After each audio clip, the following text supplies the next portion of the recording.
எல்லாம் வல்லமாய் அன்பும் அவன் மேலான கிருபையும் நமக்கெல்லாம் சிரட்டுமாக.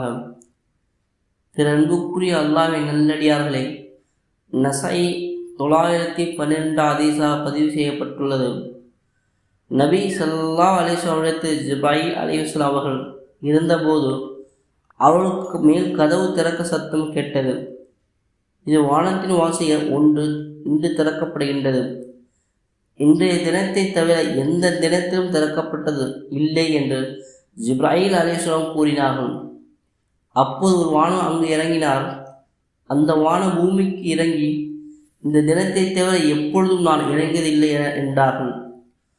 அப்போது அவர் சலாம் கூறினார், 2 பிரகாசமான செய்திகளை கொண்டு நற்செய்தி பெற்றுக் கொள்ளுங்கள் என அந்த வானவர் கூறினார். அந்த 2 உங்களுக்கு முன் எந்த நபிக்கும் கொடுக்கப்பட்டதில்லை. சூரத்துல் ஃபாத்திஹா, பக்ராவின் கடைசி 2 ஆயத்துக்கள். அதில் எதை ஓதினாலும் அது உங்களுக்கு கொடுக்கப்படாமல் இருக்காது என்கின்றார்கள் அந்த வானவர். ஆக அல்ஹம்து சூராவும் அல் பக்ராவுடைய கடைசி 2 ஆயத்தையும் ஓதிவிட்டு துவா செய்தால் கொடுக்காமல் இருக்காது என்று வானவர் கூறிய இந்த ஹதீஸ் மூலம் நாம் அறிந்து கொள்ளலாம்.